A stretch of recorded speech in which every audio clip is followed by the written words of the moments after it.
720 out of 720യുടെ മറ്റൊരു അധ്യായത്തിലേക്ക് ഏവർക്കും സ്വാഗതം.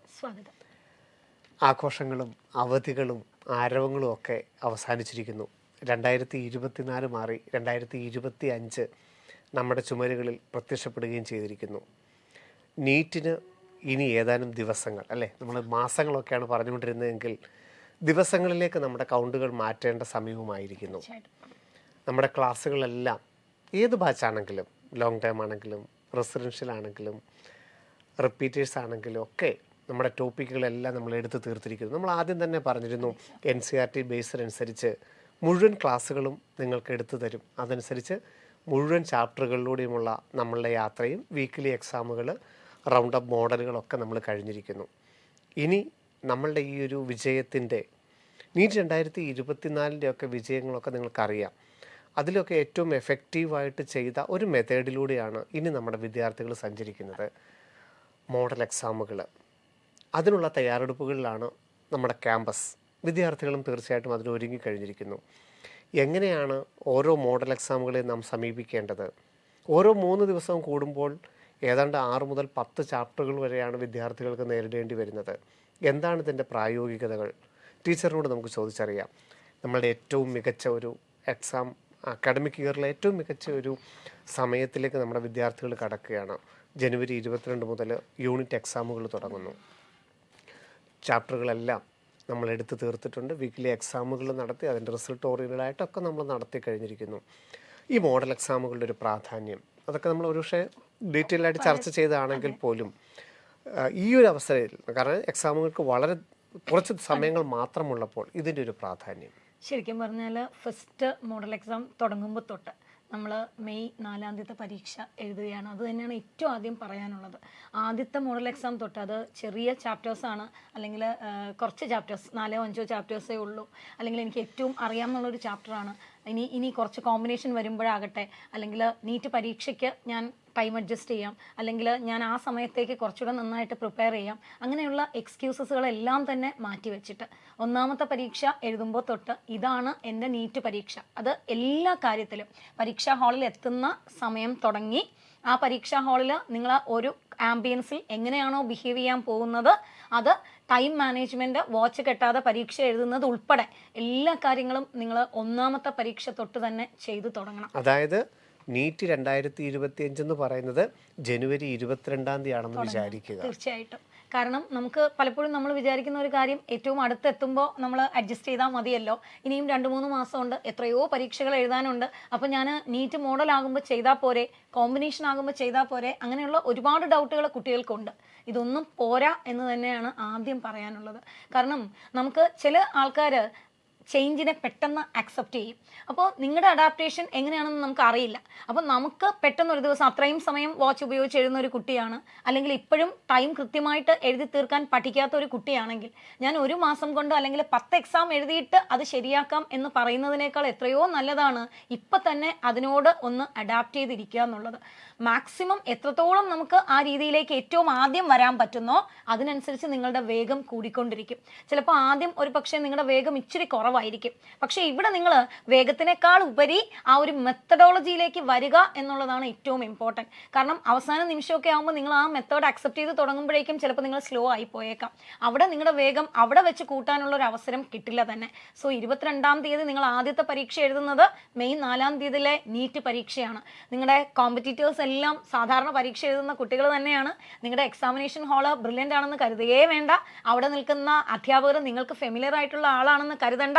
നിങ്ങൾ കണ്ട ആംബിയൻസ് ആണെന്ന് വിചാരിക്കുകയേ വേണ്ട.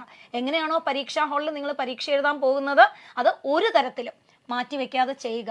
അത് തന്നെയാണ് ഏറ്റവും ആദ്യം എല്ലാവരിലേക്കും എത്തിക്കാനുള്ള കാര്യം. നിങ്ങൾ റിപ്പീറ്റർ ആയാലും റെസിഡൻഷ്യൽ ആയാലും ലോങ് ടേം ആയാലും ഏത് ബാച്ചിലെ കുട്ടികളായാലും നിങ്ങൾ പരീക്ഷ എഴുതുമ്പോൾ അത് കൃത്യമായിട്ട് പാലിച്ച്, പ്രത്യേകിച്ചും സമയം, അത് ഇപ്പം തൊട്ട് ഈ പറയുന്ന പോലെ ഫിസിക്സിന് ഇപ്പോഴും സമയം മാറ്റിവെച്ച്, കെമിസ്ട്രിക്ക് മാറ്റിവെച്ച് ബയോളജിക്ക് കുറയ്ക്കുന്നവരോടും, തിരിച്ച് ബയോളജി സ്റ്റേറ്റ്മെൻറ്റുകൾ വരുമ്പോൾ അത് കൂടുതൽ നേരം വായിച്ചിരിക്കുന്നവരോടുമെല്ലാം ഒറ്റ കാര്യമേ പറയാനുള്ളൂ. ഓരോ ക്വസ്റ്റ്യനും 1 മിനിറ്റ് കൃത്യമായി വിഭജിച്ച് കൊടുക്കത്തക്ക രീതിയിൽ നിങ്ങൾ ചെയ്തു പൊയ്ക്കോ. അപ്പോൾ ചിലപ്പോൾ ഒന്ന് ആദ്യത്തേക്ക് ആ ഒരു അഡാപ്റ്റേഷനിലേക്ക് വരുമ്പോൾ ചിലപ്പോൾ ഫസ്റ്റ് എക്സാം അല്ലേ, ചിലപ്പോൾ 1 മാർക്ക് കുറഞ്ഞു പോയേക്കാം. നിങ്ങൾക്കൊരു ക്ലോക്കിൻ്റെ സഹായത്താൽ അല്ലാതെ എഴുതി തുടങ്ങുമ്പോഴുള്ള ഒരു ടൈം ഡിഫിക്കൽറ്റി ഉണ്ടായേക്കാം, അതുകൊണ്ട് നിങ്ങളൊന്ന് സ്ലോ ആയേക്കാം. പക്ഷേ എങ്കിൽ പോലും ആ മെത്തഡോളജി മാറ്റി ഞാനിപ്പോൾ ഫാസ്റ്റായിട്ട് എല്ലാം എഴുതി കഴിഞ്ഞിട്ട് പരീക്ഷാ സമയത്തേക്ക് ഞാൻ സ്പീഡ് കൂട്ടിയാൽ മതി എന്ന് ചിന്തിക്കരുത്. മറിച്ച് 1-2 മാർക്കുകൾ കുറഞ്ഞു പോയാലും അല്ലെങ്കിൽ കുറച്ചൊന്ന് താഴെ പോയാൽ പോലും നിങ്ങൾ അതിനെക്കുറിച്ച് വിഷമിക്കാതെ കൃത്യമായിട്ട് അതുപോലെ തന്നെ മുന്നോട്ട് പോകണം. അതാണ് ആദ്യം പറയാനുള്ള കാര്യം. തീർച്ചയായിട്ടും. കാരണം നമുക്ക് ഈ ഓരോ മോഡലുകളിലും ഏതാണ്ട് 1,00,000-ൽ പരം ചോദ്യങ്ങളും അവയുടെ ഉത്തരങ്ങളിലൂടെയും ഡിസ്കഷനിലൂടെയും ഒക്കെയാണ് നമ്മൾ ഇനി കടന്നു പോകുന്നത്. അപ്പോൾ ഈ ഓരോ പരീക്ഷകളും നമുക്ക് നീറ്റായി കണ്ട് നമ്മുടെ ഈ ടീച്ചർ പറഞ്ഞതുപോലെ തന്നെ അവിടെ നമ്മൾക്ക് നമ്മുടെ പാഷനോ നമ്മളുടെ ആറ്റിറ്റ്യൂഡോ ഒക്കെ അനുസരിച്ച് നമുക്കിതിനെ ഡിസൈൻ ചെയ്യാനായിട്ട് പറ്റും. അപ്പം എന്താണോ നമുക്ക് പഠിക്കേണ്ടത് ആ മാർക്ക് റാങ്ക് എന്നുള്ളതിനപ്പുറത്ത് നമ്മൾ ഏത് രീതിയിലാണ് ഇതിനെ സമീപിക്കേണ്ടത് നിങ്ങൾക്ക് ഓരോ രീതിയും നോക്കാം. അതനുസരിച്ച് നിങ്ങൾ ഒരു മോൾഡ് ചെയ്യപ്പെടുക, എക്സാമിനനുസരിച്ച് നിങ്ങൾ കൃത്യമായിട്ട് മോഡൽ ചെയ്യപ്പെടുക. അത് പറഞ്ഞതുപോലെ തന്നെ നമുക്ക് മെയ് 4-ാം തീയതി അല്ല നമുക്ക് നീറ്റ് എക്സാം. ഓരോ പരീക്ഷയും നമുക്ക് നീറ്റ് എക്സാമാണ്. ആരോഗ്യപരമായ കാര്യങ്ങൾ, പരീക്ഷയ്ക്ക് വേണ്ട തയ്യാറെടുപ്പുകൾ, പരീക്ഷാ സെൻറ്ററിൽ എത്തുന്ന കാര്യങ്ങൾ, ഓരോ ചോദ്യങ്ങൾ വായിക്കുന്ന കാര്യങ്ങൾ, അത് OMRലോട്ട് രേഖപ്പെടുത്തുന്ന കാര്യങ്ങൾ, ഓരോ കാര്യത്തിലും നിങ്ങളുടെ ഒരു ഇംപ്ലിമെൻറ്റ് ചെയ്യുന്ന ആ രീതി, ഇത് നിങ്ങൾക്ക് ഏറ്റവും കംഫർട്ട് ഏതാണെന്നുള്ളത് തിരിച്ചറിയാനുള്ളൊരു മെത്തേഡാണ് ഈ വരുന്ന മോഡലുകൾ. ഒപ്പം ഞങ്ങളെ സംബന്ധിച്ചോളം ഒരു ചാപ്റ്റർ കുട്ടിക്ക് കൂടുതൽ ഡീറ്റെയിൽ ആയിട്ട് പഠിക്കുക, അല്ലേ? എത്രത്തോളം ഡീപ്പായിട്ട്. കാരണം ഇതുവരെ നമ്മളും പറഞ്ഞുകൊണ്ടിരുന്നത് കോൺസെപ്റ്റ് പഠിക്കുക എന്നുള്ളതാണ്. അപ്പോൾ പഠിച്ച തിയറിയിൽ നിന്നും അതിനെ എത്രത്തോളം ചെറുതാക്കി ഒരു ഒബ്ജക്റ്റീവിലേക്ക് വരുമ്പോൾ, പ്രത്യേകിച്ചും ബയോളജിയുടെ കാര്യത്തിലല്ല ഫിസിക്സിന്റെ കാര്യത്തിലേക്കൊക്കെ വരുമ്പോൾ വലിയൊരു കോൺസെപ്റ്റിൽ നിന്ന് ഒരു ഫോർമുലയിൽ ബേസ് ചെയ്തിട്ട് ഒരു ക്വസ്റ്റ്യൻ വരുമ്പോൾ അത് എങ്ങനെ ഇന്റർപ്രറ്റ് ചെയ്ത് ചെയ്യണം എന്നുള്ളത് ആ സമയത്ത് അവൻ്റെ ഒരു മെന്റാലിറ്റി, അത് എത്രത്തോളം വേഗത്തിൽ അത് കിട്ടും എന്നുള്ളതാണ്. ആ കിട്ടലിലേക്ക് നിങ്ങളെ എത്തിക്കാനുള്ള ഒരു ശ്രമം, അതിനു വേണ്ടിയിട്ടാണ് ഇത്രയും ക്വസ്റ്റ്യനുകൾ നിങ്ങൾ ചെയ്തു പോകേണ്ടത്. ഇന്ന് തന്നെ സാർ ഞാൻ വരുന്ന വഴിക്ക് ഒരു കുട്ടി എന്നോട് വന്ന് ചോദിച്ചു, മിസ്സെ പ്രിപ്പയർ ചെയ്യുമ്പോൾ മോഡൽ എക്സാമിന് വേണ്ടി റിവിഷൻ നടത്തുന്ന സമയത്ത് ചെയ്ത് പഠിക്കുമ്പോൾ ഞാൻ സാധാരണ പോലെ ഒരു ക്വസ്റ്റ്യൻ ചെയ്ത് അത് തെറ്റുകയാണെങ്കിൽ അത് ചെയ്ത് പഠിച്ചിട്ട് വീണ്ടും അടുത്ത ക്വസ്റ്റ്യൻ പോരെ എന്ന് ചോദിച്ചു. അപ്പോൾ ഞാൻ ആ കുട്ടിയോട് പറഞ്ഞ കാര്യം തന്നെ നിങ്ങളോടും പറയുന്നു. റിവിഷന് വേണ്ടി നിങ്ങൾ ക്വസ്റ്റ്യൻ ചെയ്ത് പഠിക്കുമ്പോഴും കൃത്യമായിട്ട് പരീക്ഷ എഴുതുന്നത് പോലെ തന്നെ വീട്ടിലിരുന്ന് സമയം കൊടുത്ത് ചെയ്ത് പഠിക്കണം. സമയത്തിന് ഭയങ്കരമായിട്ടൊരു ഇമ്പോർട്ടൻസ് ഉണ്ട്. കാരണം അവിടെ ഒരു ക്വസ്റ്റ്യൻ തെറ്റി, അപ്പൊ തന്നെ ആ ക്വസ്റ്റ്യൻ കറക്റ്റ് ചെയ്ത് അത് തിരുത്തി പോവുകയല്ല ചെയ്യേണ്ടത്. നിങ്ങൾ 90 ക്വസ്റ്റ്യൻ ചെയ്യാനാണ് ഇരിക്കുന്നതെങ്കിൽ 90 മിനിറ്റ് എടുത്ത് ഈ 90 ക്വസ്റ്റ്യനും ചെയ്തതിന് ശേഷം തിരിച്ചു വന്ന് തെറ്റിയ ക്വസ്റ്റ്യനുകൾ സമയമെടുത്ത് പഠിച്ചോ, കുഴപ്പമില്ല. കാരണം നിങ്ങൾക്ക് അത്ര ഉറപ്പില്ലാത്ത, അല്ലെങ്കിൽ നമ്മൾ പഠിക്കാൻ ഒന്നുകൂടെ ആഴത്തിലേക്ക് ഇൻഡെപ്തിലേക്ക് പോകുന്ന ഒരു സമയമാണ്. ആ സമയം നിങ്ങൾ പഠിക്കുമ്പോൾ സമയമെടുത്ത് പഠിച്ചോ. പക്ഷെ ചെയ്യുമ്പോൾ, നേരത്തെ ഒക്കെ പറഞ്ഞു വന്നത് ചെയ്യുമ്പോൾ മാക്സിമം സമയമെടുത്ത് ചെയ്തോ എന്നാണ്. പക്ഷെ ഇപ്പം ഞാൻ അതേ മാറ്റി പറയുന്നു. നിങ്ങൾ ആദ്യത്തെ റിവിഷന് പഠിക്കുമ്പോൾ തൊട്ട് വീട്ടിലിരുന്ന് ചെയ്ത് പഠിക്കുമ്പോൾ പോലും സമയം കൃത്യമായിട്ട് അഡ്ജസ്റ്റ് ചെയ്ത് തന്നെ ചെയ്യണം. ഞാൻ ഒരു ക്വസ്റ്റ്യൻ തെറ്റിയാൽ അപ്പോൾ തന്നെ അത് കറക്റ്റ് ചെയ്തിട്ട് അടുത്ത ക്വസ്റ്റ്യനിലേക്ക് പോകാം എന്ന് കരുതണ്ട. 25 ക്വസ്റ്റ്യനാണ് ചെയ്യാൻ ഉദ്ദേശിച്ചിരിക്കുന്നത് എങ്കിൽ 25 ക്വസ്റ്റ്യനും ചെയ്തതിന് ശേഷം അതും കൃത്യം 25 മിനിറ്റിൽ തിരിച്ചു വന്ന് അത്രയും വേഗത്തിൽ ചെയ്യാൻ പറ്റാത്ത ക്വസ്റ്റ്യനുകൾ, അല്ലെങ്കിൽ അത്രയും കറക്റ്റായിട്ട് ആൻസർ കിട്ടാത്ത ക്വസ്റ്റ്യനുകൾ, ഒരു പക്ഷേ നിങ്ങൾ വിട്ടുപോയ ക്വസ്റ്റ്യനുകൾ, അതെല്ലാം തന്നെ അനലൈസ് ചെയ്ത്, ചിലപ്പോൾ ആദ്യമൊക്കെ നോക്കുമ്പോൾ 25 വിട്ടുപോയി എന്ന് തന്നെ കരുതിക്കോ, സാരമില്ല.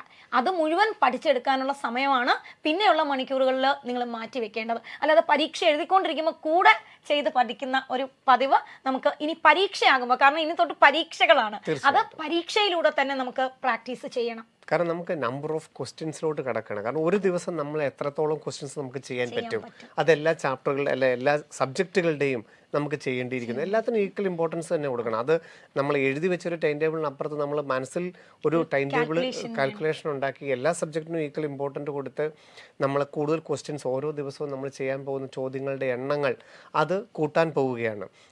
അതിനു വേണ്ടിയിട്ട് പഠിക്കേണ്ട ഒരു രീതി. അപ്പോൾ ഒരു മോഡൽ 22-ാം തീയതി ഒരു യൂണിറ്റ് ഉണ്ട്, അതിനകത്ത് 6 ചാപ്റ്ററുകളാണെങ്കിൽ അതിന് ഏറ്റവും ലാസ്റ്റ് ടൈം പ്രിപ്പറേഷന് വേണ്ടിയിട്ട് അവർക്ക് ഇംപ്ലിമെൻറ്റ് ചെയ്യാവുന്ന ഒരു മെത്തേഡ് എന്താണ്? 2 കാര്യങ്ങളാണ് സാർ പറയാനുള്ളത്. ഇപ്പോൾ ഞങ്ങൾ റിവൈസ് ചെയ്തിട്ട്, അല്ലെങ്കിൽ ഇപ്പോൾ ടെക്സ്റ്റൊക്കെ വായിച്ച് നോക്കിയിട്ട് പരീക്ഷ എഴുതണോ, അല്ലെങ്കിൽ പരീക്ഷ എഴുതിയിട്ട് ടെക്സ്റ്റ് വായിക്കണോ എന്നുള്ളത് പലരും ചോദിക്കാറുണ്ട്. അപ്പോൾ എനിക്ക് 2 കാറ്റഗറിയിലുള്ള സ്റ്റുഡൻസിനെ എനിക്ക് പറയാൻ തോന്നുന്നു. ഇപ്പോൾ ഒന്ന് മാർക്ക് കുറഞ്ഞു എന്ന് വിചാരിച്ച് പേടിക്കാതെ വളരെ റിലാക്സ്ഡ് ആയിട്ട് കുഴപ്പമില്ല എനിക്കറിയാം എന്ന് ധൈര്യപൂർവ്വം നേരിടുന്ന കുട്ടികളാണെങ്കിൽ നിങ്ങൾക്ക് ഉറപ്പുള്ള ഒരു ചാപ്റ്റർ, അതായത് ആദ്യം വരുന്ന യൂണിറ്റിലുള്ള 6 യൂണിറ്റിൽ അല്ലെങ്കിൽ 6 ചാപ്റ്റേഴ്സും നോക്കാതെ തന്നെ ഒന്ന് ചെയ്തു നോക്കുക. കാരണം അങ്ങനെ ചെയ്തു നോക്കുമ്പോൾ ഈ പഠിച്ച കാര്യങ്ങൾ എത്രത്തോളം നിങ്ങളുടെ മനസ്സിലുണ്ടെന്ന് നിങ്ങൾക്ക് തന്നെ അറിയാൻ പറ്റും. അതായത് നമ്മൾ തയ്യാറെടുക്കുമ്പോൾ തന്നെ 22-ാം തീയതിക്ക് വേണ്ടി നമ്മൾ 15-ാം തീയതിയാണ് തയ്യാറെടുപ്പ് തുടങ്ങുന്നതെങ്കിൽ ആദ്യം തന്നെ നമ്മൾ അതിന്റെ കുറച്ച് ക്വസ്റ്റ്യൻസ് ഒന്ന് ചെയ്ത് നോക്കണം. ഇപ്പൊ നിങ്ങൾ ആദ്യം എടുക്കാൻ പോകുന്നത് ഇപ്പൊ സെക്കൻഡ് ഇയർ ഒക്കെ ആണെങ്കിൽ നിങ്ങൾ +2 ടോപ്പിക്സ് ആണ് എടുക്കാൻ പോകുന്നത്. അപ്പോൾ +2 ടോപ്പിക്സ് നിങ്ങൾ ആദ്യം എടുക്കുന്ന ചാപ്റ്റർ ഇപ്പൊ ഹ്യൂമൻ റീപ്രൊഡക്ഷൻ ആണ് എടുക്കുന്നതെങ്കിൽ ആ ഹ്യൂമൻ റീപ്രൊഡക്ഷൻ എന്ന് പറയുന്ന ചാപ്റ്ററിൽ എന്താണ് കണ്ടന്റ് ഉള്ളതെന്ന് മറിച്ച് നോക്കാതെ തന്നെ ഒരു 100 ക്വസ്റ്റ്യൻ ഒന്ന് ചെയ്യാൻ ശ്രമിക്കുമ്പോൾ ഏറ്റവും ഒരു ഗുണം എന്താണെന്ന് ചോദിച്ചാൽ അത്യാവശ്യം നിങ്ങളുടെ മനസ്സിൽ നന്നായിട്ടുള്ള ഒരു കോൺസെപ്റ്റ് ആണെങ്കിൽ നിങ്ങളുടെ കോൺഫിഡൻസ് അതുവഴി കൂടും. അതുകൊണ്ടാണ് ഞാൻ പറഞ്ഞത് ഇച്ചിരി മാർക്ക് കുറയുമ്പോൾ ഭയങ്കര ഡെസ്പ് അടിക്കുന്ന ആൾക്കാരാണ്, ഇത് വച്ച് ഞാൻ തീർന്നു പോയി എന്ന് വിചാരിക്കുന്ന ആൾക്കാരാണെങ്കിൽ ഒരിക്കലും ഈ അപ്രോച്ച് ചെയ്യരുത്. മറിച്ച് കുഴപ്പമില്ല, ഇത്രയും കുറേ നാൾ മുന്നേ പഠിച്ചതാണ്, ഒരുപാട് കണ്ടന്റുകൾ പഠിച്ചതുകൊണ്ട് ജസ്റ്റ് ഒന്ന് മറന്നുപോയതാണ്, വായിക്കുമ്പം കിട്ടും, എനിക്ക് കുഴപ്പമില്ല. ഇതിപ്പോൾ ഞാൻ തൽക്കാലം ഏതെങ്കിലും ഒരു കണ്ടന്റ് എനിക്ക് ഭയങ്കര ഡിഫിക്കൽറ്റി ഉണ്ടോ, ഏതെങ്കിലും ഒക്കെ കണ്ടന്റ് എൻ്റെ മനസ്സിലുണ്ടോ എന്ന് ഞാൻ എന്നെ ഒന്ന് സെൽഫ് ടെസ്റ്റ് ചെയ്തതാണ്. അത് ധൈര്യപൂർവ്വം വിചാരിക്കാൻ പറ്റുന്ന കുട്ടികളാണെങ്കിൽ NCERT വായിക്കാതെ തന്നെ നിങ്ങളൊന്ന് ചെയ്തു നോക്കൂ. അപ്പോൾ നിങ്ങൾക്ക് അറിയാൻ പറ്റും. ഇപ്പോൾ നിങ്ങൾ പഴയ പഠിച്ച കാര്യങ്ങളാണ് ക്ലാസ്സിൽ കേട്ട് അന്ന് പരീക്ഷയൊക്കെ എഴുതിയതാണ്, പക്ഷെ എങ്കിൽ പോലും അതിൻ്റെ എത്ര ഭാഗം മനസ്സിലുണ്ട് അല്ലെങ്കിൽ മറന്നുപോയോ എവിടെ വിട്ടുപോയി എന്ന് നിങ്ങൾക്ക് അറിയാൻ പറ്റും. ഇനി അതല്ല, മാർക്ക് കുറയുമ്പോൾ എനിക്ക് ടെൻഷൻ വരുന്ന ആളാണ്, ഇത് വെച്ച് ഞാൻ എല്ലാം തീർന്നു എന്ന് വിചാരിക്കുന്ന ഒരു മെൻറ്റാലിറ്റി ഉള്ള ആളാണെങ്കിൽ ഡെഫിനറ്റ്ലി ആദ്യം പരീക്ഷ എഴുതി നോക്കണ്ട. ഒരു പ്രാവശ്യം ടെക്സ്റ്റ് ഒന്ന് വായിച്ച് അതിൻ്റെ കണ്ടന്റ് എന്താണെന്ന് മനസ്സിലാക്കി ഓർക്കാനുള്ളതൊക്കെ ഒന്നുകൂടെ ഒന്ന് ഓർത്ത് റിഫ്രഷ് ചെയ്തിട്ട് എഴുതിയാൽ മതി. ക്ലാസ് നോട്ടുകൾ ഉണ്ടായിരിക്കും. പിന്നെ ഫിസിക്സിന്റെ കാര്യത്തിലൊക്കെ നിങ്ങൾക്ക് ഫോർമുല ബുക്സ് ഉണ്ടാവും. അപ്പോൾ അത്യാവശ്യം ഞാൻ ഫോർമുല ബുക്ക് ഒന്ന് മറിച്ച് നോക്കിയാൽ മതി, എനിക്ക് ചെയ്യാം എന്ന കോൺഫിഡൻസ് ഉള്ള ഒരാളാണെങ്കിൽ അങ്ങനെ ചെയ്യാം. പക്ഷെ അപ്പോഴും ഈ ഒരു കാര്യം മനസ്സിൽ വിചാരിച്ചോണം, മാർക്ക് കുറയുമ്പോൾ അയ്യോ ഞാൻ എല്ലാം മറന്നുപോയി, എന്നെ കൊണ്ട് എഴുതാൻ പറ്റില്ല എന്ന് ചിന്തിച്ച് സെൽഫ് ഡീമോട്ടിവേറ്റഡ് ആകുന്ന ഒരാൾ ഒരിക്കലും ആ അപ്രോച്ച് ചെയ്യരുത്. അങ്ങനെയുള്ള ആളാണെങ്കിൽ സ്റ്റേറ്റ്മെന്റ് ഒക്കെ വരുമ്പോൾ ഫിസിക്സ് ആയാലും ഒന്ന് വായിച്ച് എല്ലാം കൂടെ ഒന്ന് നോക്കി ആകത്തുക നോക്കിയിട്ടേ ചെയ്യാവൂ. അല്ലാന്നുണ്ടെങ്കിൽ നിങ്ങൾക്ക് ജസ്റ്റ് ഒന്ന് മറിച്ച് നോക്കുകയോ ഈ എന്താ പറയുക ഷോർട്ട് നോട്ട്സോ അല്ലെങ്കിൽ നിങ്ങളുടെ ഫോർമുല ബുക്കോ മറിച്ച് നോക്കിയിട്ട് ചെയ്യാം. ഇതൊന്നും അല്ല, നല്ല കോൺഫിഡൻസ് ഉള്ള ആളാണെങ്കിൽ സെൽഫായിട്ട് തന്നെ എനിക്ക് എത്രയും ഓർമ്മയുണ്ടെന്ന് വേണമെങ്കിൽ ഒരു സെൽഫ് ഇവാലുവേഷൻ നടത്താം. പക്ഷെ അവിടെ നിങ്ങളുടെ കോൺഫിഡൻസ് മാറ്റേഴ്സ്. മാത്രമല്ല ഈ പറഞ്ഞ പോലെ നമ്മുടെ ഒരു അക്സെപ്റ്റൻസ് എല്ലാവർക്കും ഒരുപോലെ അല്ല. അപ്പം നിങ്ങളെ എങ്ങനെ അക്സെപ്റ്റ് ചെയ്യുന്നുള്ളത് എന്നെക്കാളും നിങ്ങൾക്കാണ് നന്നായിട്ട് അറിയാമെന്നുള്ളത്. അതിനനുസരിച്ച് വേണം അവിടെ ഞാൻ വായിച്ചിട്ട് ക്വസ്റ്റ്യൻ ചെയ്ത് തുടങ്ങണോ അല്ലെങ്കിൽ ക്വസ്റ്റ്യൻ ചെയ്തിട്ടാണോ വായിക്കേണ്ടതെന്ന് തീരുമാനിക്കേണ്ടത്. അത് നിങ്ങൾ ഓരോ ചാപ്റ്റർ എടുക്കുമ്പോഴും നിങ്ങൾക്ക് തന്നെ അറിയാൻ പറ്റും. പിന്നെ ചില ചാപ്റ്റേഴ്സ് നിങ്ങൾക്ക് തന്നെ അറിയാം ഞാൻ അതിൽ ഇച്ചിരി വീക്കാണ്, എനിക്ക് അത്രയും ഒരു കോൺസെപ്ച്വൽ ക്ലാരിറ്റി ഇല്ല, അങ്ങനെയുള്ള കാര്യം ഒരിക്കലും റിസ്ക് എടുക്കണ്ട. ഒന്നുകൂടെ പോയി ഒന്ന് വായിച്ചു നോക്കി ഇവിടെ നിങ്ങൾക്ക് ഏറ്റവും കയ്യിലുള്ള ഷോർട്ട് മെറ്റീരിയലുകളെ ആശ്രയിക്കാം. Rather than reading the entire textbook. നിങ്ങൾ പ്രിപ്പയർ ചെയ്ത് വെച്ചിരിക്കുന്ന ഇവിടെയൊക്കെയാണ് നമ്മൾ നേരത്തെ പറഞ്ഞതുപോലെ ഒരു ഷോർട്ട് നോട്ട്സിൻ്റെ ആവശ്യം അല്ലെങ്കിൽ ഒരു ഫോർമുല ബുക്ക് വെക്കാൻ പറഞ്ഞതിൻ്റെ ആവശ്യം ഇവിടെയൊക്കെയാണ്. അവിടെ നിങ്ങൾക്ക് all of A sudden just ഒന്ന് വായിച്ച് നോക്കിയിട്ട് ഒന്ന് എഴുതി പഠിക്കാം. അങ്ങനെ എഴുതുമ്പോൾ തെറ്റ് വരുന്നത് കുറച്ചുകൂടെ നന്നായിട്ട് ഒരു ഇൻഡെപ്ത് റീഡിംഗ് തന്നെ ഇനിയും വേണമെന്ന് തോന്നിയാൽ ഡെഫിനറ്റ് ആയിട്ടും ആ പോർഷൻ കൃത്യമായിട്ട് വായിച്ച് പഠിച്ച് അത് കംപ്ലീറ്റ് ചെയ്തതിന് ശേഷം മാത്രം അടുത്ത സെറ്റ് ഓഫ് ക്വസ്റ്റ്യൻസ് ചെയ്തു തുടങ്ങാം. അങ്ങനെയാണെങ്കിൽ നമുക്കൊരു യൂണിറ്റ് എഴുതുന്നതിന് മുമ്പ് നമുക്ക് കൃത്യമായിട്ട് മൂന്നാമത്തെ ദിവസം വെച്ചിട്ടാണ് നമുക്ക് പരീക്ഷകൾ വരുന്നത്. ഒരു 3 പ്രാവശ്യം എങ്കിലും ഒരു റിഹേഴ്സൽ എക്സാം എഴുതാനായിട്ട് നമുക്ക് തയ്യാറെടുക്കാൻ സമയം കിട്ടും. ഏത് രീതിയിലായാലും നമുക്ക് തയ്യാറെടുക്കാൻ സമയം കിട്ടും. അത് ചെയ്ത ക്വസ്റ്റ്യൻ തന്നെ ചെയ്യുകയും ചെയ്യും. ഡെഫിനറ്റ് ആയിട്ടും ചെയ്യാം. ഇപ്പൊ ഞാൻ സ്റ്റഡി മെറ്റീരിയൽ ചെയ്തതാണ്, വർക്ക് ബുക്ക് ചെയ്തതാണ്. ഞാൻ നേരത്തെ പറഞ്ഞതുപോലെ നിങ്ങൾക്കൊരു ചാപ്റ്ററിൽ എത്രത്തോളം ഓർമ്മയുണ്ട് അല്ലെങ്കിൽ എത്രത്തോളം എനിക്ക് ഇപ്പോഴും അറിയാം എന്നുള്ളതിന് ബെറ്റർ ഓപ്ഷൻ സ്റ്റഡി മെറ്റീരിയൽ അല്ലെങ്കിൽ വർക്ക് ബുക്ക് ആയിരിക്കും. കാരണം ഓൾറെഡി നിങ്ങളത് 1-2 പ്രാവശ്യം ചെയ്തിട്ടുണ്ട്, അതൊക്കെ പഠിച്ചിട്ട് തന്നെ ആയിരിക്കണം നിങ്ങൾ വീക്ക്ലി എക്സാം എഴുതിയതും. അപ്പോൾ അവിടെ നിന്നും ഇപ്പം നമ്മൾ ശരിക്കും ഒന്ന് ആ കണ്ടന്റുകൾ ഓർത്തെടുക്കുകയാണ് അല്ലെങ്കിൽ അത് എത്രയും പെട്ടെന്ന് അതിലേക്ക് അപ്ലൈ ചെയ്യുകയാണ്. അപ്പോൾ ആ ആപ്ലിക്കേഷൻ ലെവലിലേക്ക് വരുന്ന സമയത്ത് നമുക്കത് എത്ര പെട്ടെന്ന് ചെയ്യാൻ പറ്റുന്നു, അതിന് നമ്മൾ കൊടുക്കുന്ന ഒരു സമയം, നമ്മൾ കൊടുക്കുന്ന ഇഫേർട്ട്, ആ ഇഫേർട്ട് ഓരോ പരീക്ഷ കഴിയുമ്പോഴും കൂടി വരേണ്ടതാണ്. ഇപ്പോൾ ഒരു ദിവസം നിങ്ങളുടെ റൂംമേറ്റ് ചെയ്ത അത്രയും നമ്പർ ഓഫ് ക്വസ്റ്റ്യൻസ് ചിലപ്പോൾ നിങ്ങൾക്ക് ചെയ്യാൻ പറ്റില്ല, അത് സാരമില്ല. അവിടെ ആ കുഞ്ഞുമായിട്ട് കമ്പയർ ചെയ്യേണ്ട, പകരം നിങ്ങളുമായിട്ട് കമ്പയർ ചെയ്താൽ മതി. ഇന്നലെ ഞാൻ 50 ക്വസ്റ്റ്യനേ ചെയ്തുള്ളൂ, സോ അടുത്ത ദിവസം ഞാൻ എങ്ങനെ പോയാലും ഒരു 60 ക്വസ്റ്റ്യൻ ചെയ്യണം, അതിൻ്റെ അടുത്ത ദിവസം ഞാൻ 70 ക്വസ്റ്റ്യൻ ചെയ്യണം. അങ്ങനെയാണ് നിങ്ങൾ നമ്പർ കൂട്ടേണ്ടത്. പിന്നെ അതിൽ ഏറ്റവും ഇമ്പോർട്ടൻ്റ് ആയിട്ടുള്ള ഒരു കാര്യം, ഇപ്പോൾ ആദ്യത്തെ യൂണിറ്റുകൾ പരീക്ഷ എഴുതി കഴിയുമ്പോൾ തന്നെ നമ്മൾ അതിനകത്ത് ഡിഫിക്കൽട്ട് ആയിട്ടുള്ളത് അല്ലെങ്കിൽ നമുക്ക് മറന്നുപോയ കാര്യങ്ങളൊക്കെ നമ്മൾ ഇൻഡെപ്തിൽ വായിച്ച് തന്നെയാണ് പോകുന്നത്. സോ സെക്കൻഡ് റൗണ്ട് വരുമ്പോൾ അതൊരു ജസ്റ്റ് ഒരു യൂഷ്വൽ മറിച്ച് നോക്കൽ മാത്രം മതിയാകും എന്നാണ് ഒരു എക്സ്പീരിയൻസിൽ നിന്ന് നമുക്ക് തോന്നുന്നത്. പിന്നെ ചില വലിയ ചാപ്റ്റേഴ്സ് ഒക്കെ വരുമ്പോൾ ചില പേരുകളൊക്കെ വിട്ടുപോയേക്കാം. അത് വിടില്ല എന്നും പറയുന്നില്ല, കാരണം നമ്മൾ മനുഷ്യരാണ്, നമുക്ക് അത്രയും കണ്ടന്റുകൾ ഒരുമിച്ച് എത്ര കോഡ് ചെയ്ത് വെച്ചാലും വിട്ടുപോകും. അത് വിട്ടുപോകുന്ന കാര്യം റിപ്പീറ്റ് ചെയ്ത് വായിച്ചുകൊണ്ടിരിക്കുക. അത് ഇൻ ബിറ്റ്വീൻ കിട്ടുന്ന സമയങ്ങളെല്ലാം തന്നെ എപ്പോഴും പറയുന്നത് പോലെ നിങ്ങൾക്ക് ഓർത്ത് വയ്ക്കാൻ പ്രയാസമുള്ള ഫോമുലാസ് അല്ലെങ്കിൽ ഓർത്ത് വയ്ക്കാൻ പ്രയാസമുള്ള പേരുകൾ, ഒരുപാട് കാര്യങ്ങൾ വരുമ്പോൾ അത് ഒരു ചാർട്ടായിട്ട് നിങ്ങൾ കാണുന്ന ഒരു സ്ഥലത്ത് ഒട്ടിച്ചു വെക്കുക. ഇനി ഒട്ടിച്ചാലും മതി, പഠിക്കുന്നതിൻ്റെ കൂട്ടത്തിൽ ഷോർട്ട് നോട്ട് ഉണ്ടാക്കി അതൊന്ന് റെഫർ ചെയ്യുന്നതിൻ്റെ കൂട്ടത്തിൽ ഒന്നുകൂടെ ഒന്ന് എഴുതി പ്രാക്ടീസ് ചെയ്യുന്നത് പോലെ ഒന്ന് ഒട്ടിച്ചു വെച്ചാലും മതി. നിങ്ങൾ പോകുന്ന വഴിക്കും വരുന്ന വഴിക്കും കാണുന്നിടത്ത് ഒട്ടിച്ചു വെച്ച് അതൊന്ന് നോക്കുക. അപ്പോൾ നിങ്ങൾ അറിഞ്ഞോ അറിയാതെയോ എത്രയോ പ്രാവശ്യം ആ സ്ഥലത്ത് നോക്കി ഗ്രാജുവലി അതവിടെ ഉറച്ചിരിക്കും. 10 പ്രാവശ്യം കുത്തിയിരുന്ന് വായിക്കുന്നതിനേക്കാളും എത്രയോ നല്ലതാണ് ഇങ്ങനെയുള്ള കാര്യങ്ങൾ. അതുപോലെ തന്നെ അന്ന് നിങ്ങൾ പരീക്ഷയ്ക്ക് പോകുമ്പോൾ നിങ്ങൾക്ക് ഓർത്തെടുക്കാൻ പറ്റാത്ത കുറേ പേരുകളുണ്ടെങ്കിൽ ഒന്ന് കൈവെള്ളയിൽ എഴുതിയിട്ടിട്ട് പോകുന്ന വഴിക്കെല്ലാം ഇതൊന്ന് റിപ്പീറ്റ് ചെയ്ത് വായിച്ചുകൊണ്ടിരിക്കാം. അപ്പോൾ നിങ്ങൾക്ക് NCERT മുഴുവൻ ഇങ്ങനെ മറിച്ച് വായിക്കുന്നതിനേക്കാളും ഇത്തരത്തിലുള്ള ഷോർട്ട് കാര്യങ്ങൾ നിങ്ങൾ റിവൈസ് ചെയ്യുമ്പോഴും അങ്ങനെയാണ്. പെട്ടെന്ന് ഓർത്തെടുക്കുന്ന കണ്ടന്റുകൾ അല്ലെങ്കിൽ നിങ്ങൾക്ക് ഡിഫിക്കൽറ്റി ഉണ്ട് എന്ന് തോന്നി നിങ്ങൾ വീണ്ടും പഠിക്കുന്ന കണ്ടന്റുകൾ നിങ്ങൾക്ക് ഒരു ചെറിയ ബുക്കിലോ ഒരു പേപ്പറിലോ എഴുതി എപ്പോഴും കൈ സൂക്ഷിക്കാം. കാരണം നിങ്ങൾക്ക് തന്നെ അറിയാം, ഓൾറെഡി 2-3 പ്രാവശ്യം മറന്നു പോയതാണത്. നമ്മൾ വീക്ക്ലി പരീക്ഷ എഴുതി അല്ലെങ്കിൽ ഇത്രയൊക്കെ ആയിട്ടും ചെറുതായിട്ടൊന്ന് മറന്നുപോയി എന്ന് പറയുമ്പോൾ അത് എവിടെയോ മിസ്സിംഗ് ആണ്. അപ്പോൾ അതിനെ ഓർത്ത് വയ്ക്കാൻ കൂടുതൽ സമയം അതിൽ കൊടുക്കുന്നതിനേക്കാളും ഇതുപോലെ കയ്യിൽ എഴുതി വെക്കുകയോ അങ്ങോട്ടും ഇങ്ങോട്ടും നടക്കുമ്പോഴോ ഈവനോ നിങ്ങൾ കഴിക്കുമ്പോൾ പോലും കയ്യിലൊരു ചെറിയ ബുക്ക് വെച്ചിട്ട് നോക്കി ഇരുന്നു എന്ന് വിചാരിച്ചിട്ട് പരസ്പരം കൂട്ടുകാരികളൊക്കെ സംസാരിക്കുമ്പോൾ പോലും വളരെ ഇൻട്രസ്റ്റിംഗ് ആയിട്ടുള്ള ഒരു ടോപ്പിക് ആയിട്ട് നമുക്കതിനെ കൈകാര്യം ചെയ്യണം. വളരെ ഡെപ്തിൽ പോകാനല്ല, നമ്മൾ വളരെ ഇവിടെയുള്ള സംസാരങ്ങൾ പോലും ആ രീതിയിലോട്ട് നമുക്ക് കൊണ്ടുപോകാൻ പറ്റിയാൽ അത് അവർക്കും ഗുണമാണ്, തിരിച്ചു അതിന് പകരം നമ്മൾ മാർക്കിനെ കുറിച്ചോ റാങ്കിനെ കുറിച്ചോ കിട്ടാനുള്ള സാധ്യതകളൊക്കെ ചർച്ച ചെയ്യുന്നതിനപ്പുറത്ത് ഇതുപോലുള്ള ചെറിയ കാര്യങ്ങളിലൂടെ ആയിരിക്കണം നമ്മൾ ചാപ്റ്ററുകൾ റിവൈസ് ചെയ്യേണ്ടത്. അതുപോലെ തന്നെ നമ്മൾ വർഷങ്ങളായിട്ട് കേൾക്കുന്ന ഒരു പല്ലവി ഒരുപക്ഷെ ഇനി കൂടുതൽ കേട്ടേക്കാം, പഠിച്ച് തീർന്നില്ല, അതുകൊണ്ട് ഞാൻ മുഴുവൻ പഠിച്ച് തീർന്നിട്ടേ പരീക്ഷ അപ്രോച്ച് ചെയ്തുള്ളൂ എന്നായിരിക്കാം ഈ ഒരു പഠിച്ചു തീരലിന്റെ അവസാനം. ഇല്ല സർ, അങ്ങനെ ഒരു അപ്രോച്ചേ ഇല്ല. നിങ്ങൾ പഠിച്ചു തീർന്നില്ല, ഇപ്പോൾ അൺഫോർച്ചുനേറ്റ്ലി ആദ്യം വരുന്ന യൂണിറ്റ് തന്നെ നിങ്ങൾ പഠിക്കാത്ത യൂണിറ്റ് ആയിക്കോട്ടെ, അപ്പോൾ നിങ്ങളുടെ മനസ്സിലുള്ള ഒരു ടെൻഡൻസി ഇത് ഞാൻ ഒട്ടും പഠിക്കാത്തതാണ്, ഇത് +2 അല്ലേ, കുഴപ്പമില്ല, 6 ചാപ്റ്റർ, അപ്പോൾ ഈ പരീക്ഷ എഴുതുന്ന ദിവസങ്ങളിൽ ബാക്കിയുള്ള കുട്ടികൾ പരീക്ഷ എഴുതുമ്പോൾ ഞാൻ ഈ 6 ചാപ്റ്റർ ഇരുന്ന് പഠിച്ചോളാം, എന്നിട്ട് സെക്കൻഡ് യൂണിറ്റ് വരുമ്പോൾ അതായത് റിഹേഴ്സൽ വരുമ്പോൾ അടുത്ത പ്രാവശ്യം ഇത് കോമ്പിനേഷനിൽ വരുമ്പോൾ ഞാൻ എഴുതിക്കോളാം. നെവർ എവർ അങ്ങനെ ഒരു ചിന്തയെ നിങ്ങളുടെ മനസ്സിലോട്ട് വേണ്ട. നിങ്ങൾ ഒരു അക്ഷരം പോലും പഠിച്ചില്ല എങ്കിൽ പോലും ധൈര്യമായിട്ട് വന്ന് ആ പരീക്ഷ എഴുതുക എന്നുള്ളതാണ് ഏറ്റവും ആദ്യം കാരണം അപ്പോൾ തന്നെ നമ്മൾ 180 അല്ല 200 ചോദ്യങ്ങൾ ചെയ്ത് കഴിഞ്ഞിരിക്കുന്നു. ഒരു 10 അല്ലെങ്കിൽ 20 മണിക്കൂറോ നിങ്ങൾ വളരെ ഡെപ്തിൽ പഠിക്കുന്നതിനേക്കാളും 1000 ഇരട്ടി പ്രയോജനമാണ് 3 മണിക്കൂറിൽ ഒരു എക്സാം അറ്റ്മോസ്ഫിയറിൽ ഇരുന്ന് ഒരു 180 ചോദ്യങ്ങൾ ചെയ്തതിലൂടെ നിങ്ങൾ ആർജിക്കുന്ന ഒരു കഴിവെന്ന് പറയുന്നത്. ഒരു ക്വസ്റ്റ്യൻ പഠിച്ച് കോൺസെപ്റ്റിലേക്ക് പോകണം എന്നല്ല ഞങ്ങൾ പറഞ്ഞത്, മറിച്ച് ഈ പറയുന്നത് പോലെ നമ്മൾ അതിനകത്തോട്ട് എത്രത്തോളം എക്സ്പെർട്ടൈസ് ആവുന്നു, എത്രത്തോളം എക്സ്പീരിയൻസ്ഡ് ആകുന്നു, അതിനനുസരിച്ച് നമുക്ക് അടുത്ത പ്രാവശ്യം പഠിക്കുമ്പോൾ ഞാൻ ഒരു പ്രാവശ്യം ചെയ്ത് കണ്ട ക്വസ്റ്റ്യൻ രണ്ടാമത് കാണുമ്പോൾ എനിക്ക് എവിടെയെങ്കിലും കേട്ടതായിട്ടെങ്കിലും തോന്നും. അപ്പോൾ നിങ്ങൾ എത്ര പഠിക്കാത്ത ചാപ്റ്റേഴ്സ് ആണ് വരുന്നതെങ്കിലും നിങ്ങൾക്ക് ഒരു കോൺഫിഡൻസ് കുറവില്ലാതെ ആ പരീക്ഷ അറ്റൻഡ് ചെയ്യണം. ഇനി കുഞ്ഞുങ്ങൾ തന്നെ വീട്ടിലോട്ട് വിളിച്ച് അമ്മ ഈ ഒരു ചാപ്റ്റർ എനിക്ക് ഒട്ടും അറിയില്ല, അപ്പോൾ ഈ പരീക്ഷ വരുന്ന ദിവസം ഞാൻ വീട്ടിലിരുന്നാൽ അത്രയും സമയം കൂടെ ലാഭിക്കാം, കാരണം പോകുന്ന സമയം വരുന്ന സമയം അല്ലെങ്കിൽ പരീക്ഷാ ഹാളിൽ ചെലവിടുന്ന സമയം ഇതെല്ലാം കൂടെ ചേർത്ത് 4 മണിക്കൂർ കൊണ്ട് എനിക്കിത് മൊത്തം പഠിച്ചെടുക്കാം എന്ന് ഏതെങ്കിലും കുഞ്ഞ് പറഞ്ഞാൽ ദയവ് ചെയ്ത് ഒരു സ്ട്രിക്റ്റ് നോ അവരോട് പറയണം. ഡെഫിനറ്റ് ആയിട്ടും മാർക്ക് കുറയുന്നതിനെ കുറിച്ച് ഞാൻ വറീഡ് അല്ല മോളെ, മാർക്ക് കുറഞ്ഞാലും സാരമില്ല, ഈ പരീക്ഷ നീ പോയി എഴുത് എന്ന് തന്നെ പറയണം. നിങ്ങളുടെ കയ്യിൽ കിട്ടുന്ന ക്വസ്റ്റ്യൻ പേപ്പേഴ്സ് അത് നിങ്ങളുടെ ഗ്രൂപ്പിൻ്റെ നിങ്ങൾ എന്തായാലും എഴുതും, മറ്റേ ഗ്രൂപ്പിൻ്റെയും കിട്ടും. പിന്നെ ലേണിംഗ് ആപ്പിൽ വരുന്ന ക്വസ്റ്റ്യൻസ് ഇത്രയും നിങ്ങൾ ഡെഫിനറ്റ് ആയിട്ടും ചെയ്തു പോയാൽ മാത്രം ഒരുപക്ഷെ നിങ്ങൾ വിചാരിക്കുന്ന ഒരു റാങ്കിലേക്ക് നിങ്ങൾ എത്തിച്ചേരും.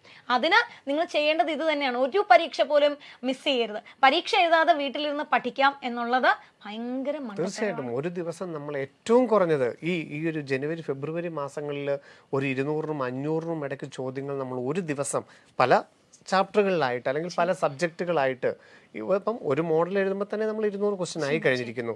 പ്രീവിയസ് ഇയർ ക്വസ്റ്റ്യൻ 2020 മുതൽ 2024 വരെയുള്ള നീറ്റിൻ്റെ ക്വസ്റ്റ്യൻ പേപ്പർ നമ്മളുടെ കയ്യിലുണ്ട്.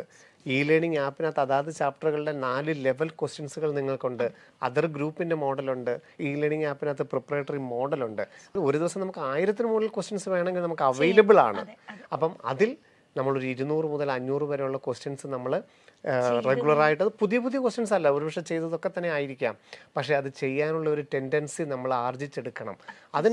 ഒരു കംഫർട്ട് സോണിനെ കുറിച്ച് വേണമെങ്കിൽ ചോദിച്ചാൽ, ഇപ്പോൾ ചില കുട്ടികളെങ്കിലും ഇപ്പോൾ റിപ്പീറ്റ് ചെയ്യുന്ന കുട്ടികൾ അല്ലെങ്കിൽ റെസിഡൻഷ്യൽ ബാച്ചിലുള്ള കുട്ടികളൊക്കെ പറയുമ്പം നമ്മൾ ഹോസ്റ്റൽ അറ്റ്മോസ്ഫിയർ ആയിരുന്നു, അപ്പോൾ ഇതിൽ നിന്ന് മാറി ഒരു കംഫർട്ട് സോൺ വീടുകളിലോട്ടൊക്കെ ഒന്ന് പോയി, അല്ലെങ്കിൽ എനിക്ക് വീടിനടുത്ത് എക്സാം സെൻറ്റർ ഉണ്ട്, അങ്ങനെ നമ്മളുടെ ഈ എക്സാമിൽ നിന്നൊന്ന് മാറി ഒരു കംഫർട്ട് സോണിലോട്ട് നോക്കുന്നത് എത്രത്തോളം എഫക്റ്റീവ് ആയിരിക്കും?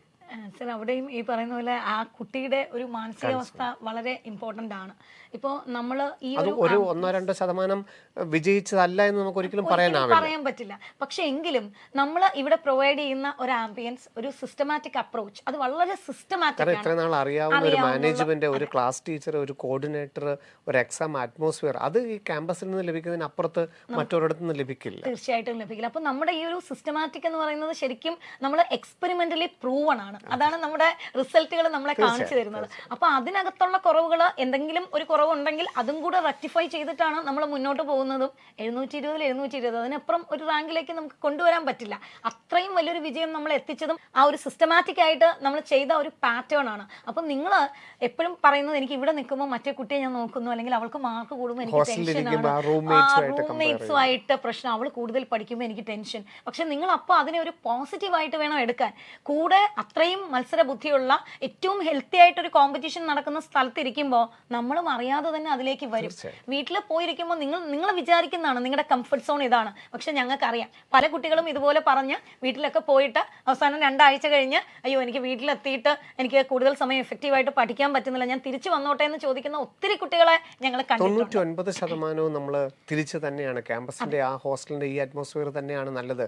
1% അല്ല എന്ന് പറയുന്നില്ല. കാരണം ഫിസിക്കലി നമ്മുടെ ഹെൽത്ത് ഒക്കെ നോക്കണം, അല്ലെങ്കിൽ ഓവർ ആങ്സൈറ്റിയെ കുറിച്ചൊക്കെ ആലോചിക്കണം. തീർച്ചയായിട്ടും അതിന് കംഫർട്ട് സോൺ വീട്ടിലാണെങ്കിൽ ചെയ്യാൻ മേലെന്നല്ല. പക്ഷേ 99% നിങ്ങളിപ്പോൾ നിൽക്കുന്ന സ്ഥലത്ത്, നിങ്ങൾ നിൽക്കുന്ന ഹോസ്റ്റലാണെങ്കിൽ അല്ലെങ്കിൽ ക്യാമ്പസിലാണെങ്കിൽ എവിടെയാണോ നിൽക്കുന്നത് അതനുസരിച്ച് തന്നെ കണ്ടിന്യൂ ചെയ്യുകയും നമ്മുടെ ക്യാമ്പസിൽ നടക്കുന്ന ആ യഥാർത്ഥ നീറ്റ് എക്സാമിൻ്റെ അതേ ആംബിയൻസ് ഉള്ള നമ്മുടെ മോഡലുകളെല്ലാം അതേപോലെ തന്നെ, ഇപ്പോൾ ഡ്രസ് കോഡ്, അല്ലെങ്കിൽ വാച്ചിൻ്റെ കാര്യം, അല്ലെങ്കിൽ വെള്ളം കുടിക്കുന്നതിൻ്റെ കാര്യം, ഈവൻ അതിന് തയ്യാറെടുക്കുന്ന ഈച്ച് ആൻഡ് എവറിത്തിങ് നിങ്ങൾക്ക് അതേ രീതിയിൽ തന്നെ ചെയ്യാൻ സാധിക്കുകയാണെങ്കിൽ നിങ്ങൾ ഈ മറ്റൊരു പഠിത്തത്തിനപ്പുറത്ത് ഏണ്ട ഒരു 90% നമുക്ക് ആ നിങ്ങളുടെ ആഗ്രഹിക്കുന്ന ഒരു സീറ്റിലേക്ക് നിങ്ങൾ അടുത്തെത്തിയിരിക്കുന്നു എന്ന് നിങ്ങൾക്ക് മനസ്സിലാക്കാനായിട്ട് സാധിക്കും. കാരണം ഇപ്പോൾ എക്സാമിൻ്റെ ടൈം, ഈവൻ നമുക്ക് ഷെഡ്യൂളുകളെല്ലാം നിങ്ങളുടെ കയ്യിലുണ്ട്. അപ്പം ആ പരീക്ഷ തുടങ്ങുന്ന സമയത്ത് ഓടി വന്ന് കയറുന്നത് കണ്ടിട്ടുണ്ട് അല്ലേ? അപ്പം അതിനൊക്കെ നമ്മളൊന്ന് തയ്യാറെടുക്കേണ്ടതായിട്ടുണ്ട്. തീർച്ചയായിട്ടും ഓടി വന്ന് കയറി വിയർത്ത് കുളിച്ച്. അപ്പോൾ നിങ്ങൾ മനസ്സിലാക്കേണ്ട കാര്യം, അത്രയും സ്ട്രെസ്ഡ് ആയിട്ട് നമ്മൾ ഓടി വരുമ്പോൾ നമ്മുടെ സിസ്റ്റം ഒന്ന് റിലാക്സ് ചെയ്യാൻ അടുത്ത കുറച്ച് ശരിക്കും പറഞ്ഞാൽ അടുത്ത കുറച്ച് മിനിറ്റുകൾ തന്നെ സിസ്റ്റം റിലാക്സ് ചെയ്യാൻ എടുക്കുന്ന സമയമാണ്. ആ റിലാക്സ് ചെയ്യാൻ എടുക്കുന്ന സമയത്തായിരിക്കും നിങ്ങൾ ഒരു ക്വസ്റ്റ്യൻ വായിക്കുന്നത്, ആദ്യത്തെ ക്വസ്റ്റ്യൻ. അപ്പോൾ സിസ്റ്റം ഒരിക്കലും ആ ക്വസ്റ്റ്യൻ അല്ല കാണുന്നത്, സിസ്റ്റം നിങ്ങളെ കാമാക്കാൻ നോക്കുകയാണ്. നിങ്ങൾ ഓടി വരുന്ന സമയത്ത് ഹാർട്ട് ബീറ്റ് കൂടിയിട്ടുണ്ട്, ഇച്ചിരി പ്രഷറൊക്കെ കൂടിയിട്ടുണ്ട്, നന്നായിട്ട് സ്വെറ്റ് ചെയ്യുന്നുണ്ട്. അപ്പോൾ സിസ്റ്റം കംപ്ലീറ്റ് ആയിട്ട് നിങ്ങളെ ഒന്ന് കാമപ്പാക്കാൻ നോക്കുന്ന സമയത്താണ് നിങ്ങൾ ക്വസ്റ്റ്യൻ വായിക്കുന്നത്. ആ ക്വസ്റ്റ്യൻ ഡെഫിനറ്റ് ആയിട്ട് നിങ്ങൾ കാണൂല. ഏറ്റവും സിമ്പിൾ ആയിട്ടുള്ള ക്വസ്റ്റ്യൻ പോലും ചിലപ്പോൾ നിങ്ങൾ ആ സമയത്ത് പ്രോസസ് ചെയ്യണമെന്നില്ല. സോ അവിടെ നമ്മൾ അതുകൊണ്ടാണ് നേരത്തെ ക്ലാസ്സിൽ പോലും വരാൻ പറയുന്നത്. 7:30 എക്സാം ആണെങ്കിൽ നിങ്ങൾ 7 മണിക്ക് നിർബന്ധമായിട്ട് എക്സാം ഹാളിൽ എത്തിയിരിക്കണം. ഈവൻ 9:30 ആണെങ്കിൽ 9 o'clock മുമ്പെങ്കിലും. ഇവിടെ എക്സാമിന് അങ്ങനെയല്ല, പക്ഷേ അത് നമ്മൾ 1 മണിക്കൂർ മുമ്പെങ്കിലും നമ്മൾ കയറിയിരിക്കണം. ഇവിടെ നമ്മൾ എക്സാം എഴുതുമ്പം, ഈ മോഡൽ എക്സാമുകൾ എഴുതുമ്പം മിനിമം നിങ്ങൾ 1/2 മണിക്കൂറെങ്കിലും നിങ്ങളുടെ സീറ്റിൽ എത്തിയിരിക്കണം. അതുപോലെ ഈ ലാസ്റ്റ് ടൈം പ്രിപ്പറേഷൻ, കാരണം ഇപ്പം പറഞ്ഞ പോലെ ചില കുട്ടികൾ പറഞ്ഞിട്ടുണ്ട്, സാർ തൊട്ടടുത്തിരിക്കുന്ന കുട്ടികൾ ധാരാളം ബുക്കുകൾ ആ സമയത്ത് ഓടിപ്പഠിക്കുന്നു, ക്വസ്റ്റ്യൻ പേപ്പറുകൾ പഠിക്കുന്നു. ഒരു അവസാന ടൈമിൽ ആ ഒരു തയ്യാറെടുപ്പിന് അത്ര സ്പീഡ് വേണോ? ശരിക്കും പറഞ്ഞാൽ വേണ്ട സർ. കാരണം ഈ ഒരുപാട് പുസ്തകങ്ങൾ ചിതറിയിട്ട് പഠിക്കുന്നത് ശരിക്കും ഒരു പഠിത്തമാണെന്ന് ചോദിച്ചാൽ നമുക്ക് അങ്ങനെ പറയാനില്ല. നമ്മൾ എത്രത്തോളം ഇഫക്റ്റീവായിട്ട് ഒരു ചാപ്റ്ററിൽ നിന്ന് എത്ര ക്വസ്റ്റ്യൻ ചെയ്യുന്നു, അത് നിങ്ങൾക്ക് മാക്സിമം എന്താ പറയണേ, ഡിഫറെൻ്റ് ആയിട്ടുള്ള അല്ലെങ്കിൽ സെയിം ആയിട്ടുള്ളതാണെങ്കിൽ പോലും നിങ്ങൾക്ക് പെട്ടെന്ന് ഒന്ന് കണ്ടാൽ ഡിഫിക്കൽട്ടി എന്ന് തോന്നിയേക്കാവുന്ന ക്വസ്റ്റ്യനുകൾ മാക്സിമം ചെയ്ത് പഠിക്കുക. അങ്ങനെ ചെയ്ത് പഠിക്കുക എന്നുള്ളതിൽ പരം ഇപ്പോൾ വേറെയും ഒരു കാര്യമുണ്ട്. ഇപ്പോൾ നിങ്ങൾ വിചാരിക്കുന്നത് മറ്റേ കുട്ടി ഇരുന്ന് പഠിക്കുകയാണ്, അതുകൊണ്ടാണ് അവൾ ഇത്രയും ബുക്ക് ചിതറിയിട്ടിരിക്കുന്നതെന്നായിരിക്കും, അല്ലെങ്കിൽ ഇത്രയും ബുക്കുകളിലൂടെ കടന്നു പോകുന്നതായിരിക്കും. പക്ഷെ അയാൾ ശരിക്കും ഏത് ബുക്ക് പഠിക്കണം, എന്ത് ബുക്ക് പഠിക്കണം എന്ന അന്തവും കുന്തവും ഇല്ലാതെ ശരിക്കും പറഞ്ഞാൽ അയാളുടെ ഒരു വെപ്രാളമായിരിക്കും അയാളവിടെ കാണിക്കുന്നത്. അപ്പം നമ്മൾ ഈ മറ്റുള്ളവരെ നോക്കിക്കാണുന്നതിലും ഉള്ള ഒരു പ്രശ്നം അതിലുണ്ട്. അപ്പം നിങ്ങൾ തൽക്കാലം ചുറ്റും നടക്കുന്ന ഒരു കാര്യങ്ങളിലും ഇടപെടണ്ട. മറ്റുള്ളയാൾ ഫിസിക്സ് പഠിക്കുകയോ 200 ക്വസ്റ്റ്യൻ ചെയ്യുകയോ കെമിസ്ട്രി പഠിക്കുകയോ ബയോളജി പഠിക്കുകയോ ചെയ്തോട്ടെ. നിങ്ങൾക്ക് എന്തായാലും ഫിസിക്സ്, കെമിസ്ട്രി, ബോട്ടണി, സുവോളജി ആരെഴുതിയാലും ആരെഴുതിയില്ലെങ്കിലും നിങ്ങൾ എഴുതിയാലേ നിങ്ങൾക്ക് മാർക്ക് കിട്ടും. അപ്പോൾ നിങ്ങളിലാണ് വിശ്വസിക്കേണ്ടത്. മറ്റൊരാൾ 100 ക്വസ്റ്റ്യൻ ചെയ്തു എനിക്ക് പറ്റില്ല എന്നല്ല. മറ്റൊരാളിനെ നോക്കേണ്ട കാര്യമില്ല. എനിക്ക് ഇന്നത്തെ ദിവസം എത്ര ക്വസ്റ്റ്യൻ ചെയ്യാൻ പറ്റും, ഇന്നലത്തെക്കാളും ഞാൻ ഒരു ക്വസ്റ്റ്യനെങ്കിലും കൂടുതൽ ചെയ്തോ, അതിൽ എന്താണ് ഞാൻ ഇന്ന് ചെയ്തത്, അതായിരിക്കണം രാത്രി ഉറങ്ങുമ്പോഴും അല്ലെങ്കിൽ നിങ്ങൾ മറ്റൊരു കുട്ടിയെ കാണുമ്പോഴും നടക്കുമ്പോഴും എല്ലാം നിങ്ങൾ അനലൈസ് ചെയ്യേണ്ടത് അതായിരിക്കണം. അല്ലാതെ മറ്റൊരാളുമായിട്ട് എനിക്ക് തോന്നുന്നു ഏറ്റവും കൂടുതൽ കമ്പാരിസൺ വരുന്ന സമയമാണിത്.